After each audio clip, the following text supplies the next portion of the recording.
আমার সেবকের নিন্দা হয়, কারণ আমি পদাঘাত সইতে পারি। যদি আমাকে পদাঘাত করে আমি তা বরণ করে নেই। দীর্ঘ পদাঘাত করলেন, ভগবান সেই চিহ্নকে বক্ষে ধারণ করে জগমাঝে জানিয়ে দিলেন আমি ভক্ত বৎসল। কিন্তু যে কোথাও ভক্তের নিন্দা হয় আমি তা সইতে পারি না। হিরণ্যকশিপু নিন্দা করছে বারবার বারবার। প্রহ্লাদ বলছেন,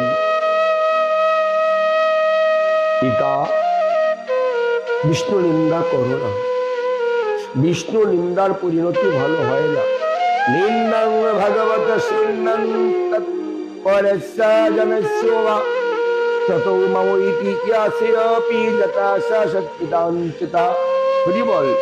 শ্রী ভগবানের এবং ভগবত ভক্তগণের নিন্দা শ্রবণ করে যে ব্যক্তি সে স্থান ত্যাগ করে চলে না যায়, সে পূর্ব সঞ্চিত সুকৃতি থেকে বঞ্চিত হয়ে অধঃপতিত হয়। আমি গুরু নিন্দা, সতনিন্দা বা ভগবানের নিন্দা শুনে যদি সেই স্থান ত্যাগ না করেন, প্রতিবাদ করতে না পারেন, প্রতিরোধ করতে না পারেন, সেই স্থান তৎক্ষণাৎ কানে আঙ্গুল দিয়ে ত্যাগ করবেন। এরপরে যদি সে নিন্দা শ্রবণ করেন, তৎক্ষণাৎ সুকৃতি নষ্ট হয়ে গেল আর আপনি অধগত হবেন।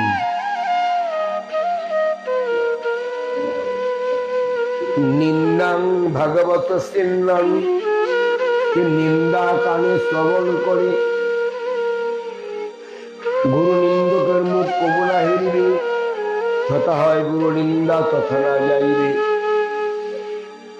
গুরু নিন্দা যেখানে হবে সে স্থানে যাবে না, গুরু নিন্দকের মুখ দর্শন করবে না।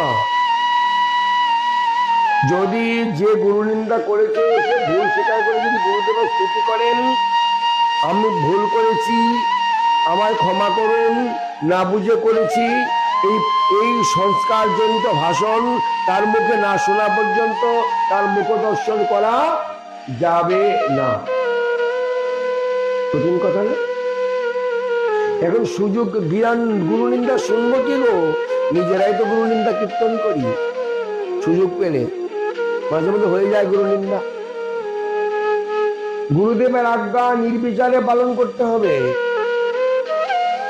গুরু আজ্ঞা নির্বিচারে পালন করতে হবে। কোন গৃহে গুরুদেব এলেন, রাজগুরু, সে গুরুদেবের অর্চন পূজন